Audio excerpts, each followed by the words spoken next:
Lore Friendly episode 111 with myself and Alice Bell. How are you doing, Alice? I am very good, thank you. I'm preparing myself for an intensive week at work for Halloween. Oh, that's right. Do you have anything like special Halloween themed at work and dress up? I work at a spooky museum, Chris. Halloween is our time of year.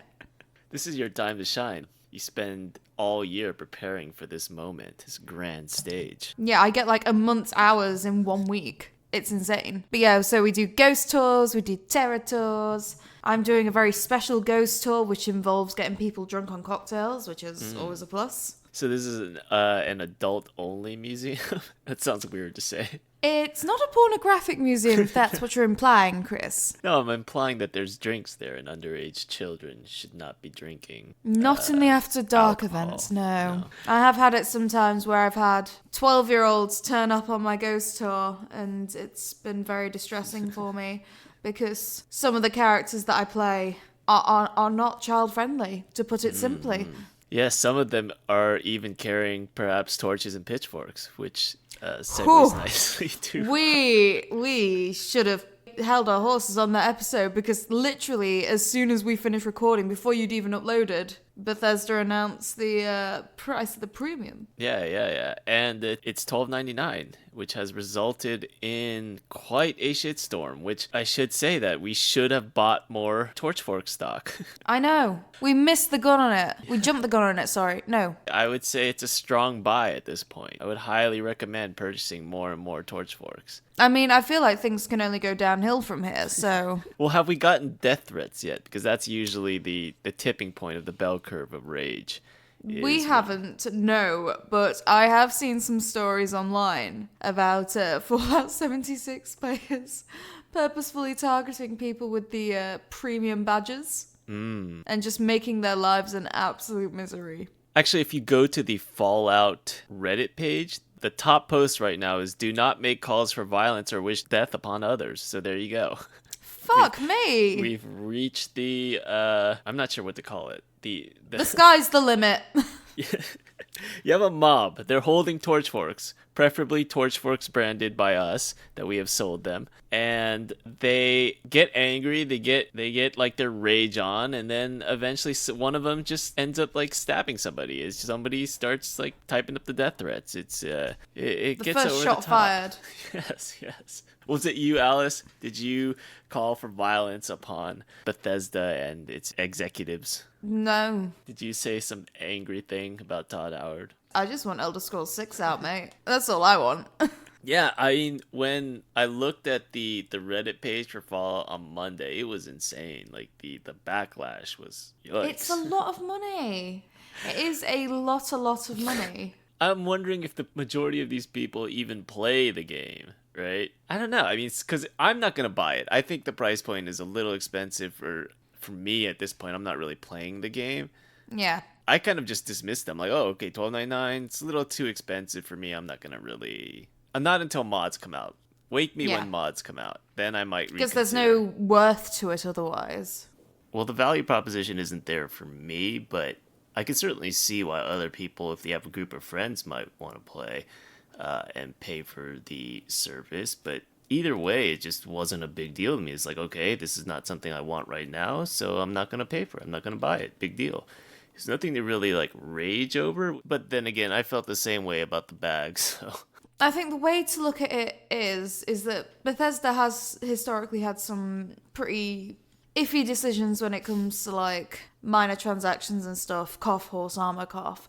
But $12.99, I believe that was the going point for the Knights of the Nine DLC, yeah, which added at least 10 hours of content and was yours permanently, and it was not a rolling cost. I think Shivering Isles was £25, so yeah. But those are DLCs. 2 months worth, yeah. Those are for a single player game. This is different. That's part of the problem. I think there's like a lack of context, or we don't really understand, because I don't play MMOs, so I don't really, it seems expensive to me, but I don't know the cost of servers. I don't really know what the standard is for this. Is there other games that charge monthly costs for private servers? Is this something that is normal? It seems expensive when you compare it to things like the Xbox Game Pass, but that might be apples and oranges because they don't have a private server for the Xbox Game Pass. You get an Xbox Game Pass, it's $8 a month but it's like single player games. Like you're Yeah. not on a private server, so it's hard to really gauge the price and whether it's a valid price point without really understanding like the cost. There's no involved. breakdown of the cost. There's been no transparency about it. Yeah, yeah. It's a bit weird. It's so I mean, I don't think it's worth it. I mean, you do get like $16 worth of atoms and you get some other stuff, but I think it's a little That's only in your much. first month. Oh, is it? You don't Surely. get like rolling costs? Because I thought It maybe might you get... be like in ESO. I'm not sure. I haven't looked into it that much. yeah, But that's all part I of the saw problem. was like the $12.99 price point, and I was like, Yeah, that's "Fuck part of the no." problem. There's like I've seen like YouTubers like rage and review this stuff, and they go, "Oh, and by the way, we don't actually play Fallout 76. I haven't played it since like the launch." And so yeah, so it's like, so why are you commenting on it? It's just I don't know, but like the thing that I do know about is rage and Yeah. whether you want to rage about something, whether you want to make death threats and things like that. That's not cool. But, I think it's just a lot of what Bethesda has done recently with Fallout 76. It's just not generally been very well received. I mean, people raged about Like the bag. Fallout 76 in general wasn't. Oh, the canvas bag. Oh. Yes. People were incensed about the bag. To be fair, if you're paying like 150 quid for a special edition, I'm gonna want a proper bag out of it. Yeah. No, they definitely screwed up in not having the right bag. It's just the amount of rage. Man, gamers are nuts. Gamers are crazy. The amount of rage over the bag. We should have expected this to happen. We should have bought more shares of Torchforks. Because like when we speculated about the price last week, we thought it might be higher than $12.99. We said like $14.99. Yeah, so $12.99 and boom, it's like they lit the powder keg. I think just the issue is that in terms of its player base, Bethesda has not been perhaps might be making business friendly decisions for them in terms of covering server costs, things like that. But in terms of what they've been providing for the user, it's not necessarily been the most user-friendly choices. Like, it's keeping the company afloat, but it's not helping the users. Well, the question ultimately from the user perspective is it worth the price? Like for me as a consumer, not for the next guy, because the next guy might have different needs, different wants. But for me personally, no, but I can see why it might be worth something for other people who want to have private worlds with their friends. But for me, I want to wait for the mod support. Now, there is a valid concern of whether this will affect other players in terms of like giving certain premium users an advantage. And again, that really depends on the playstyle. If you're competing for resources or doing any kind of competitive thing with other players and other players have a premium account, I mean, I could see where things could get hazy, but it's really something that will take some time to balance. But yeah, like from a big picture perspective, I don't really see it as too much of an issue if I was playing as a non-premium player and other people were playing on premium. Yeah. But as far as the price is concerned, if it's too expensive, you just don't buy it. That's what you do. You don't buy it. You don't buy it. You don't play it. You play something else. Yeah. But I do think that there wasn't a good enough job in terms of just relaying that information that this would cost money. Yeah. Like, I think there was an expectation that it would be free, that you would be able to have private worlds for free, that you would be able to do these things as part of the original purchase. And I think that's where people are sort of like in shock that there's a monthly cost. If they had sort of relayed that information from the beginning, like, hey, like we're gonna have private servers, but it's gonna cost a bunch of money, and so you're gonna have to pay for it. You're gonna have to pay this amount of money. It might have made more sense. You can't split it up though, because the cost of the private server, as long as one person has it, like 6 or 7 of your friends can play. There are some like hiccups with it from what I looked at, is that anyone in your friends list can join your world. So you have to kind of clean up your friends list and make sure there's no randos on there. Yeah, to people who you actually like. Like Facebook. I'm sure that's why Eleonora wiped me off her friends list. Aww. So I can't join her. No, because we never end up playing together. We're cool. I just like joking about it, ripping her about it. But No, you've been betrayed, mate. You've been betrayed. Betrayed and dumped. So I can't join her private world. It's okay. I'll get my own private world with casino and blackjack. But yeah. So I do think it's overpriced. I think the reaction to it is it's a bit insane, but I think there's a problem in terms of just the messaging. People are expecting this to be a I don't know, a single player game. They kind of like are hoping or that it would have more single player aspects to it, but I mean at the end of the day it's not a MMO, but it's kind of like an MMO, you know what I mean? It's not an RPG in the traditional sense. And people kind of expect it to be an RPG. So that's why they compare it to like games like Outer Worlds, which came out on Friday. And has been incredibly well received. Incredibly well received. Yeah, I like it. At first, I was a bit worried that it was a bit too much like Fallout New Vegas. Like the first planet you're on is very westerny. Yeah.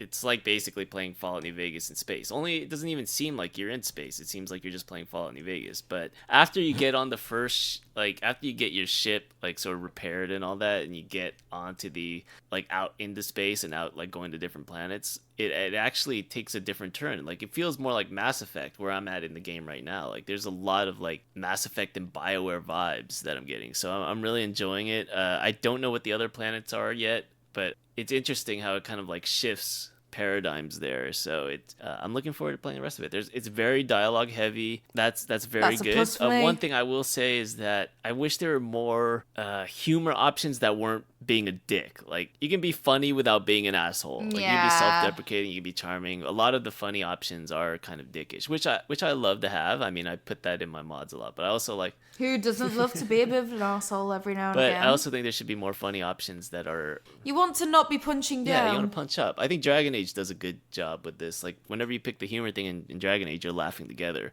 You're not exactly being an asshole. You're actually being funny instead of being a dick. Exactly. But the sheer amount of dialogue is pretty cool. You can talk to like rando NPCs. I talked to like a barkeep for like 30 minutes in real time. I think it was pretty cool. Fuck. Yeah. That's impressive. Yeah. There's like lots of. So what you're saying is that you're still stuck on the first world. I got off the first world. I'm on a spaceship now, which is pretty cool. The whole corporate angle is fun. Like a lot of NPCs have like corporate slogans they have to say, but I do worry that it's gonna get tiresome after a little bit, like because they're all sort of depressed and they're all like the Amazon worker in the warehouse. Arrow to the knee, kill me. Yeah, exactly. There's that vibe because they're all sort of like they're all like shoot me. They're that guy. They're the guy in the front of the store that is kind of just like repeated the same slogan 300 times, and they're at this point they want to end their life. They're like just kill me now. I feel that. Yeah. I'm kidding. There's a lot of like hidden dialogue options too. Like if you play low intelligence, that's kind of like a staple of the old like Fallout games. Yeah. And so, but I haven't played low intelligence yet because I'm a very high intelligence character. Well, you're so stupid that your brain hates you.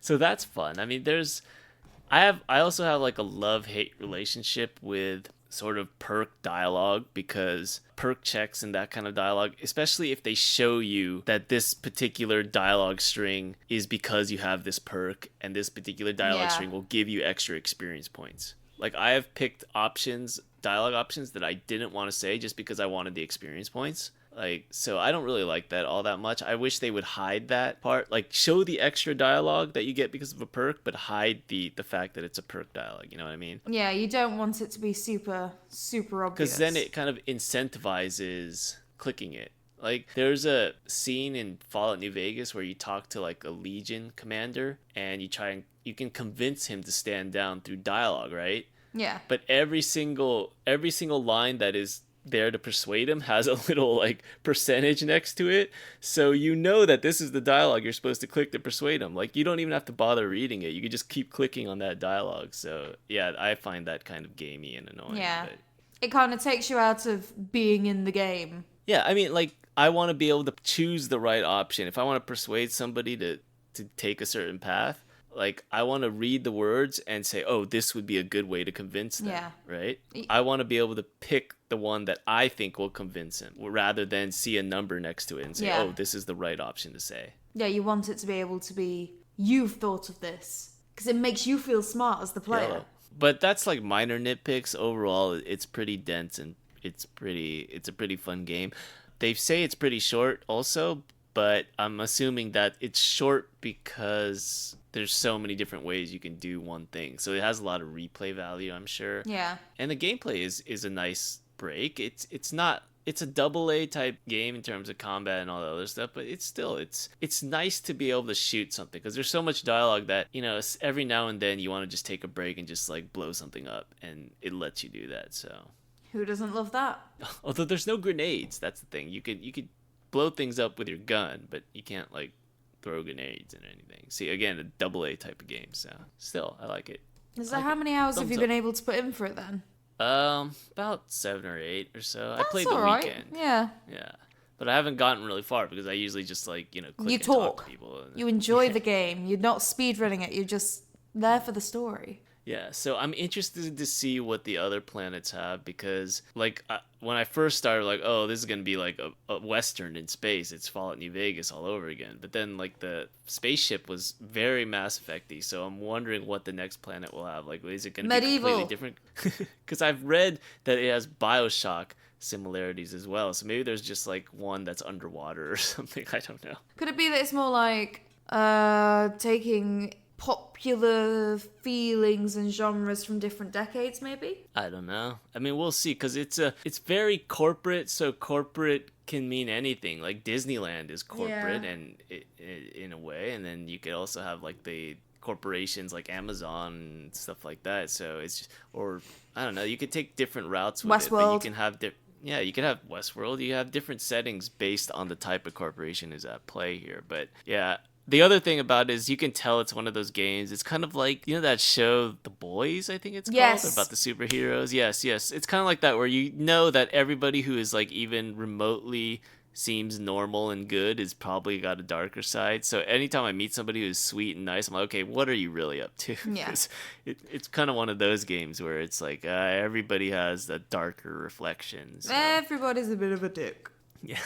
Don't spoil The Boys for me. We've only just started watching it.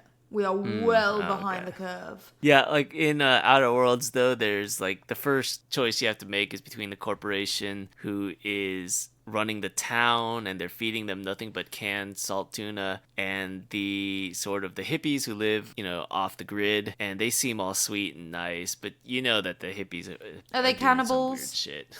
I bet they're they're not cannibals, but it's pretty close. And then the corporation is doing evil shit. They're working their employees to death, and they're giving medicine to only the best workers. So you have to work harder to get the medicine. So they're pretty awful as well. So it's like, I feel like at the first planet, I kind of just wanted to just like leave it and just like leave both factions alone. But you need like a generator from one of them, so you have to pick a side. Which It's basically you know. choosing a shit-covered turd or a turd-covered shit. Yeah, exactly. They're both pretty awful in the end. At the end of the day, you're just eating shit. So it's you might as well just flip a coin. No, Pretty much a metaphor for life, isn't it? yeah. I mean, you could find a compromise way that sort of takes a middle ground, but even then, one team is like one faction is coming out ahead of the other. So it's just you just gotta do what you gotta do, get your generator and get off the planet. So. And then just leave them and forget Yeah. that they ever existed. Yeah, I would have found it interesting to explore like how they rate who the best workers are, but I guess I don't know, because that's I think is a problem in modern society where there's often like a perception thing, like you're gonna give the medicine to the best workers, but who are the best workers? Like maybe there's some guy who's like slacking off, but he like makes it seem like he's working hard. I don't know. Yeah, that would have been Or probably going too arbitrary, deep into like, it. assessment numbers and stuff Yeah. that don't actually mean anything. Yeah, who's deciding what? Maybe it's a computer that's deciding it, and the computer doesn't know shit. But yeah, Algorithms, It's- YouTube. yeah. So I would have been interested in exploring that part of it. Like, how do they determine these? I mean, it's fucked up enough already Yeah. that you're only giving medicine to certain people, but like, how is that being determined? But the thing is, Chris, they don't want you to know how it's being determined because then you can play the system. A la YouTube. Could you? That's true. We don't know how to game the system yet on YouTube. We haven't figured it out. It's because it's all secret. Secret. Anyways, to wrap up this semi-review, Outer Worlds, it's a great game, and I look forward to playing the rest of it. From what I've read of it, it seems like it's a game that is going to be bang up my alley when I get my PC. And also, fun news that also only just came out today before we started recording, Death Stranding is coming to PC. If you have Hideo Kojima on your bingo card, cross that off now. We've gotten so far. We're almost 25 minutes into recording without mentioning any of our usual. But yeah, I should have mentioned it. Performance-wise, I did get some stuttering on a 1080 Ti, so I don't know how well optimized the game is. But yeah, it's yeah. Fixed in mods. You play it on the lower settings, you should be fine. Can be fixed in mods. It's fine. But yeah, are you excited for Death Stranding on PC? I guess because you'll be able to play it now. Yeah. You're not gonna get a PS5. I'm just gonna have to avoid spoilers for the next half a year, which isn't going to be very easy. It won't be very hard either because you probably won't understand any of the spoilers without any context. I probably won't understand anything anyway. It's a Hideo Kojima game. Yeah, exactly. You could just spoil the whole plot and no one would know what he's talking about there. They'll just be like, okay, sure, whatever. Oh, Hideo. Yeah, so that's cool. I think more platforms is better. Always. Yeah, Outer Worlds you could get it with the Game Pass, speaking of which, and it's on Epic on PC, but it should come to Steam as well. So by the time you get your computer, it should be on Steam anyway. Hey, so. excellent. Any other gaming news that you want to talk about? Not so much gaming, but seeing as it is the season to be spooky, how would you like for us to go back to our roots, to some spoopy doopy history? All right. I am game. So, today, the topic of discussion is going to be very appropriate for Halloween, in that we're going to be dealing with dead bodies. And how we deal with dead bodies.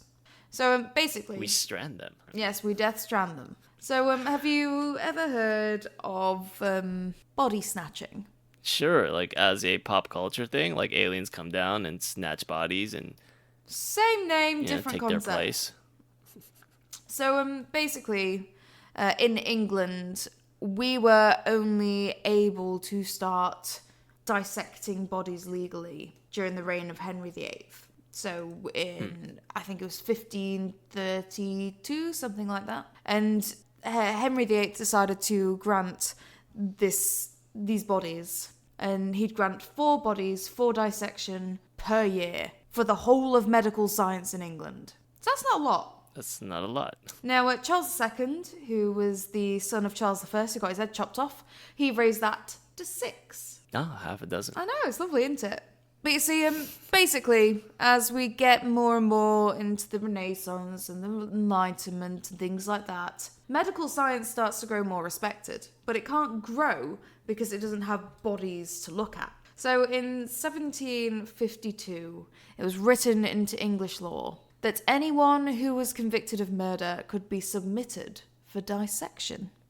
So that is basically you are going to be put in a shire hall, which is your main legal building, your main courthouse for the area, and you'll be publicly dissected for the enjoyment of the doctors. Wouldn't that incentivize murder for the doctors? Well, there are actually some rumours of doctors having backdoor dealings with the jailers and the hangmen. Taking the corpses of those who hadn't actually been convicted of murder. So they'd take pickpockets and stuff like that. And when the family came along to come and collect the body of the deceased, the jailer would just be like, oh, I know. The body just upped and left. I was just imagining the medical lobby, like lobbying the king for like, hey, we need to legalize murder. we need to bring back the fighting pits or something. We need the bodies, man. Bodies. We need the bodies. It's for science. It's a noble cause. But yeah, so basically, it's Georgian England. Evidence in solving crimes isn't really the best, so there's not that many murderers in the grand scheme of things being convicted. But when somebody who's a bit unusual gets convicted, so like a woman or a child gets convicted of murder, then the medical schools start to go wild. And that they start a bidding war and they start fighting over these dead bodies so that they have the honour of dissecting them. They should fight to the death, so then they've got more dead bodies. Exactly. Yes. Bring back the fighting pits of Marine. But yeah, so basically the thing is, only murderers can be dissected because murderers are the only people who can't be buried properly, because nobody wants to have their loved ones buried next to a murderer. Right. And so this is the sort of environment which gives rise to the body snatchers, who aren't people who possess dead bodies and infiltrate their lives. It's people who go about the graves of the recently deceased and steal the bodies. And put them on their spaceship and... Exactly. Yeah. Put them on their spaceship to be probed by aliens. Yes. But yeah, so the body snatchers, not very nice people. In fact, being a body snatcher isn't even actually a felony at this point. So it's not a crime that you can be sentenced to execution or transportation or anything like that. At most, if you were caught of being a body snatcher, just stealing a dead body, you would get given a fine. So you could dig around in the graveyards to your heart's content, and all you'd have to worry about is a slight little fine and a slap on the wrist. Well, there you go. So this brings us to Nottingham in 1827, where we had our very own case of body snatchers, which is always fun. So basically, in January 1827, this shady-looking gentleman goes to a shipping warehouse and says, "Oh, hello there, I've got a big package to send." That sounds a bit porno, but there we go. And this package is just like a big old hamper. You need to provide the music. Wah, wah, wah. Now, Mr. White, who is the bookkeeper, he raises his eyes and glances to the shady gentleman and says, "Well, before you can send it, I need to examine it." Oh, this is like a porno. I think I watched this the other day. Now, the shady gentleman isn't very confused about this, because he's like, "Well, but it's just a big sack of meat. That's maybe why it's a little bit off-putting to you, because it's just a whole ton of meat." And Mr. White goes to him and says, "Listen, I don't care what it is. I just want to inspect the package." And so By the way, if you had dicks on your bingo card, please cross that off now. I didn't say it. I implied it. Yes, same thing. But yeah, so basically the shady gentleman refuses to open the package, and he says, "Listen, I'll go and speak to my master and see if he can give me permission to let you see my package." And so he runs off. And Mr. White, he's very concerned about this shady gentleman, and so he runs on after him and sends a porter after him to examine what he's doing. The porter comes back and says, "Oh, he's just hanging about in the yard." So Mr. White goes, and he finds an old man in the yard with the package, and he assumes that this old man is the master, and asks him, "Hey, why don't you open up that package?" And the old man isn't having none of it. He doesn't want any part in this porno, and so he refuses. And so Mr. White is very, very upset at this point that he's not able to see the package, and so he goes off to see the constable and drags him to the yard. And when they see the constable, the old man and the shady man, they start to try and make their escape. But they're not able to, because one of the workers in the yard grabs on the old man and pulls him off of his horse. Then the old man turns to one of the workers and says, "Listen, do you see how this man is using me? Unhand me, and I'll make it worth your while." And so one of the workers starts jumping on the man who's apprehending him, and to escape it, the old man strips off his coat Okay. and runs away. As This does is an orgy now, technically, Yeah. because there's extra people involved. the shady man. But so everyone stops fighting. They don't realise what they're actually fighting over, and they all look to each other, and they notice that this package has been left. And so they finally decide, well, we don't need any permission, it's been abandoned, let's examine the package. And so they open up the hamper, and in there they actually find two bodies. One of them is a woman, old woman, in her 80s or 90s, and the second one is a little boy, 3.5 years old. Eek. Took a dark turn very quickly, didn't it? Yes, it did. So these were two examples of bodies that were going to be sold for medical science, and they were being shipped off down to London. So the authorities are very worried about this because it's scary. So they take the bodies and they put out a message to the town saying, "Hey, if you have any relatives die recently, now's the time to just come and check on them and see if these two bodies that we found are actually them or not. Yeah, maybe consider cremation. Well, cremation back then was one of the highest violations in which could occur on a human body. Because... yeah, better to just let it get snatched. Yeah, it's better to just let it get snatched and violated that way. But, so the whole town hears about these body snatchers. They come by, some relatives come forward and identify the bodies. Interestingly, one of the relatives is the son of the old lady, and she's actually described as being a perfect miser. So she lived in absolute poverty, and she had actually stored away £100 in different parts of her bedroom, which back then was around 500 days' wages. And so obviously we know that her son is a really nice man, because that's how he described his dead mum. But when the word gets out around the town that people have been uncovering dead bodies and sending them off to medical science, people fucking panic. So they start storming into all the 3 graveyards that we've got around St Mary's Church, which is our oldest church. And they start storming in, breaking down the fences, and they just go buck wild, digging into the graves to check if their relatives are still there.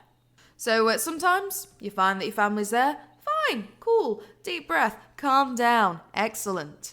But other times, they found husbands were missing, wives were missing, mothers missing, and in a lot of very unfortunate cases, the children were missing. So one family is actually reported as going into the grave and finding the grave clothes and the pillow and some locks of hair, but the body of their 9-year-old son had gone missing. Yikes. So overall, with all these people going wild and digging frenzied into the graves, they discovered that 30 bodies had been stolen without a trace. And these 30 bodies were never recovered. Hopefully they learned a lot about science from those bodies. Hopefully they did, yes. Maybe one of them contained the cure for syphilis, I don't know. Yes. But yeah. Very important disease that we need to stop, syphilis. Oh, yes. But basically, so 30 bodies gone missing, and the culprits were never actually captured. They vanished off without a trace. Because basically, even though being a body snatcher wasn't actually like a proper felony, so you couldn't be charged for it properly, you still got to deal with a lot of angry people who have lost all of their relatives' dead bodies. So they ran on off, they skipped town, and the 30 people whose bodies went missing were never refound. But then it gets worse. Yeah, I imagine not. Because eventually these burial grounds that had been uncovered were eventually built over. So one of them was turned into a peace garden, and you can still see some of the gravestones there today. One of them was described basically as being an absolute shithole, and they decided in the 1920s to turn it into a children's playground without removing any of the bodies. And this was a children's playground for the most impoverished children in Nottingham. And then the best one is this, in that we have a big ice arena in Nottingham, and this bigger ice arena will sometimes do things like Disney on Ice, or Princesses on Ice, or Avengers on Ice. Guess what's underneath it? Dead bodies. A burial ground. Now, I consider myself a bit of an expert on body snatching in Nottingham now. I just thought it was a really appropriate story to tell for Halloween. Because honestly, I don't find supernatural things scary. I think it's a bit boring and a bit blasé. There is nothing more horrifying than actual real world history. Yeah, I mean, now that children are attending your museum at the dead of night, I mean, they're metal enough to handle these kinds of stories. Like, you need a bit of boost to get you through it. So yeah, if you're ever in Nottingham, be sure to visit these locations and be aware that we've got a lot of dead bodies underneath. That is great. They're doing more building work around the city, and they just keep on finding dead bodies everywhere. Yeah, you can dispense these fun facts whenever you're at these locations, and then people will be like, "Oh, that's an interesting point." And just cite your sources properly, guys. Yes, it makes the whole experience better to know that there's dead bodies. Anytime you're at any event, if you know that there's dead bodies underneath, it's like, "Oh, that's neat." Well, that's the thing. London, because London's existed since Roman times, pretty much anywhere you walk in London, you are going to be on top of a dead body. Yeah. Like, either that or a giant iceberg made of used condoms and wet wipes. Yeah. So there you go.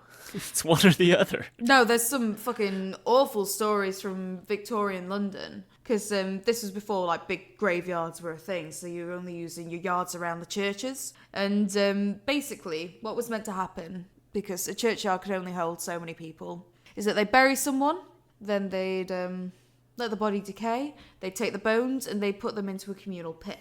But because so many people were dying in London, they didn't have enough time for all the bodies to decompose. So they'd just lift out half decomposed bodies from the grave and shove them into this communal grave and hope nobody would notice. And so the average life expectancy for a gravedigger was like 25 years old. Because you know what dead bodies carry? Disease. The disease. So much disease. You just wrap that shit up with a condom, you'll be fine.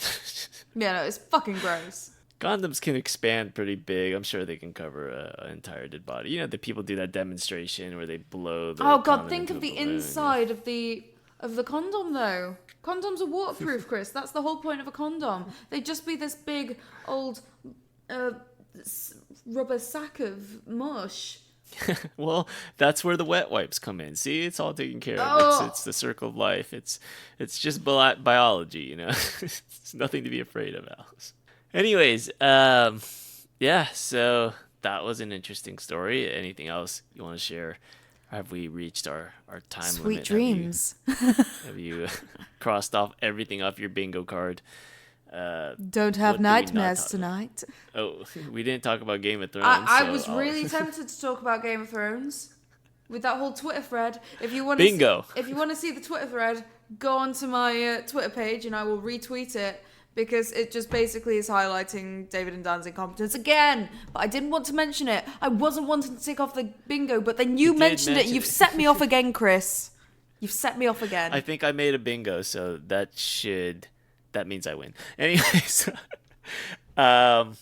next week we'll talk about something other than those three things. I Next hope. joke. And so stay tuned for that. Exciting news. See you later.